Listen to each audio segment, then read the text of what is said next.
Y'all already know the rules. When you come in my house, take off your shoes and super violate that like button. It don't cost you nothing to hit that like button.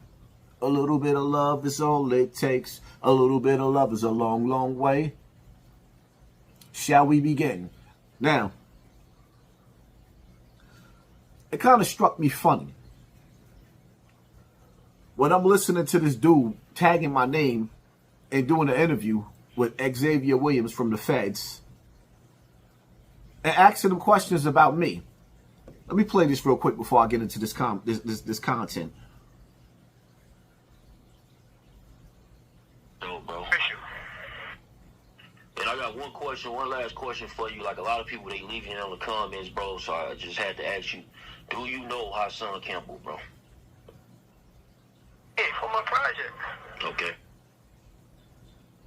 So y'all grew up together? Like it was around the same era, right? I live in my project. Okay. I ain't got nothing bad or anything to say about him, but he never did anything bad to me. But definitely ain't trying to get into talk about no negativity. No, for sure, for sure. Yeah, when you pay attention or give negativity any energy, give it power to grow. Don't pay attention to it. That should have destroyed itself. Right. That's facts. That's facts. Wish them all the best, though, man. Wish them all the best. And one last question, because somebody had wrote in the comments too. So, like back in the day, the people that was involved with Zulu Nation they weren't really hanging with, like, was they really, like, how can I phrase it, like, was they in the crowd of their own, or was they still politicking with everybody in the neighborhood? I don't know, man. I guess they was on their own little time. Gotcha. Yeah, I guess they was on their own little time. I guess they had their own little movement. Yeah, it's crazy out here, bro. A lot of I wasn't really paying too much of them any mind, really. You know? Yeah, they had like their own movement. It's crazy out here. They just recently all right. Now, I'm a little confused, right? First and foremost, let me say this. Those who are from the streets that know me, that know X, they know our relationship. That was X's way of telling y'all to mind your business. You know, you ask him about the Zulu Nation. B.O. was the Zulu Nation, right? He was the Zulu Nation. X was the godfather of B.O.'s child, right? But for whatever reason, he spun you on these topics because he doesn't want to get into details in his business for whatever reason. And I'm going to respect that. X is fighting for his freedom. He want to come home. And like he said, when you give negativity a chance to burn, it'll burn you down. Well, that's what happened with X when he was in the streets. We was running the streets, and we kept on playing in the streets, and eventually we all touched that stove called the penitentiary. Some of us came home, and some of us didn't. Right now, that man is fighting for his freedom. But let me get to you content creators, or you dudes you dudes that's jealous. You know, Ferris, there's a jealous girl in my town. Oh, babe. Let me explain something to you. It's time for me to be a little bit of cocky, a little bit arrogant, and a little bit narcissistic, right? Because y'all make me this way. First and foremost, you niggas wouldn't even know X's name, Xavier Williams. Y'all wouldn't even know his name if I didn't keep his name alive and I didn't keep B.O.'s name. You wouldn't know X's name. You wouldn't know B.O.'s name. And I kept Tankhead's name alive. Niggas was not talking about Tankhead until I kept that man's name alive and plenty others. Dudes wasn't keeping these dudes' name alive. That be my way of showing honor to my brothers that I've been in. Like Tankhead, I didn't know Tankhead. I knew of Tankhead. But outside of that, with X and B.O., first and foremost, nobody in Bronx River outside of Africa Bambaataa have a name besides me. Right? Niggas know, some niggas in the streets know X. A few people in the penitentiary know X.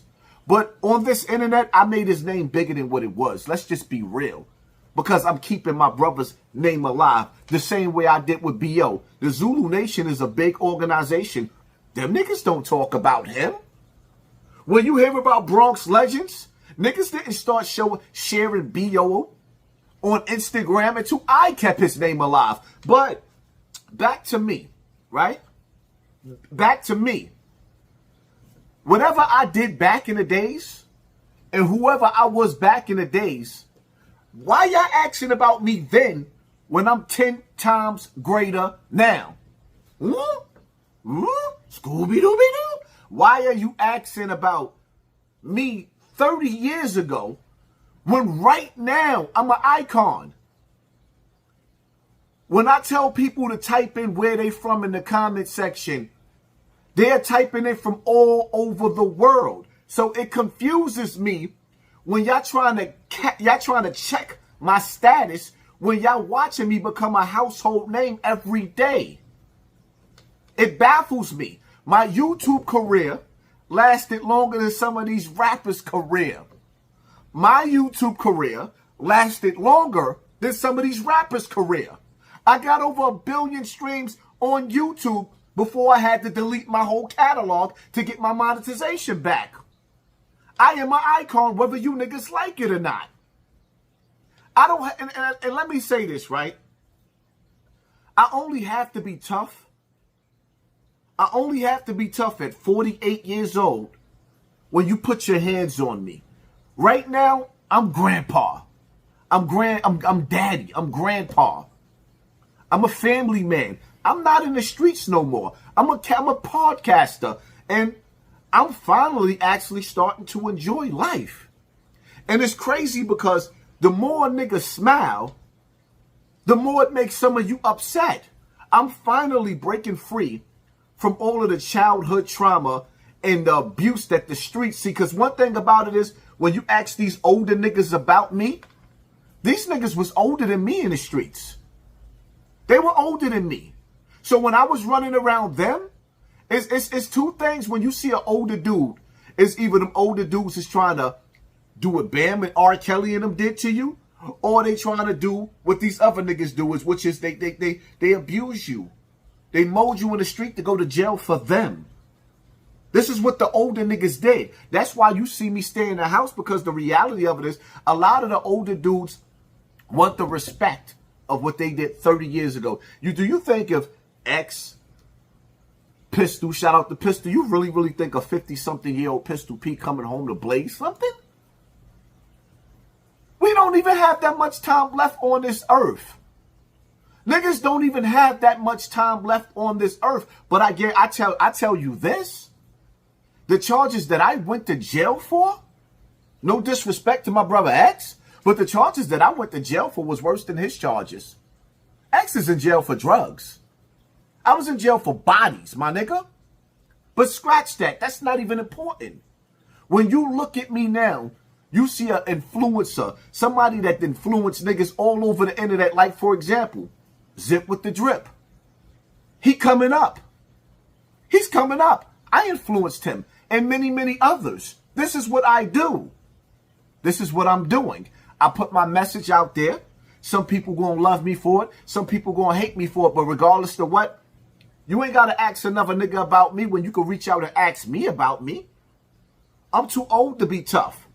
And whether you niggas like it or not, I already made history. I'm going down in the books as me, Hassan Campbell. That's who, a.k.a. Poppy. And y'all can't do nothing about it. Love me or hate me. It is what it is. There's people out there that love me, that's been supporting me. And I only get better with time. Even though this algorithm is slowing down a lot of urban content creators in the dirty section on YouTube, I'm still doing my numbers. I'm eating, I'm living, and I'm shining. Praises be to God. It is what it is. So as far as y'all niggas asking another nigga about me, you get to watch me on TV every single day. What could somebody else tell you about me? Huh? What could somebody else tell you about me when I'm here with millions of people watching me all across the world? The most amount of people I've ever had watch me on YouTube at one time, I had 32,000 people in attendance watching me on YouTube. It can't get no greater and it can't get no better than that, my nigga. I became a household name. The things that we survived back in the days, that's back in the days. When I speak about back in the days, is for the younger you, for the younger generation to understand and relate that I've been through what they're going through and what they're getting ready to go through. The reason why I speak about the streets and the penitentiary is for them younger boys to understand that they could relate to me and I could relate to them. Because if they can't relate to you, they don't want to hear you. Chuck, I think you need to figure out who you is and where you came from and where you going. I know where I'm going. I know where my aim is. I'm only here to plant a seed and water that seed so that seed can grow. And that seed is the youthful boys out there. Make them understand that everything me and my niggas went through. Yeah, because X know exactly who I am. We know exactly. We know the missions we went on in the streets. Me and that nigga been on missions together. But that's not for me to be telling. I understand he be getting upset when I talk about certain things because that man trying to get out of jail. So I'm going to zip my mouth and shut up. Understood. That man trying to get out of the penitentiary. He got life. Shout out to X. I pray to God one day he make it home to his family. I pray to God one day Pete make it home to his family and many other brothers we got in the penitentiary. But stop asking another nigga about me. Because the reality of it is, who I am today is 10 times greater than what I was yesterday. So what was the point of even asking? It is what it is. That's my take on this rant right here. Hit that like button, hit that share button, hit that subscribe button, and pay attention to your circle before they hurt you.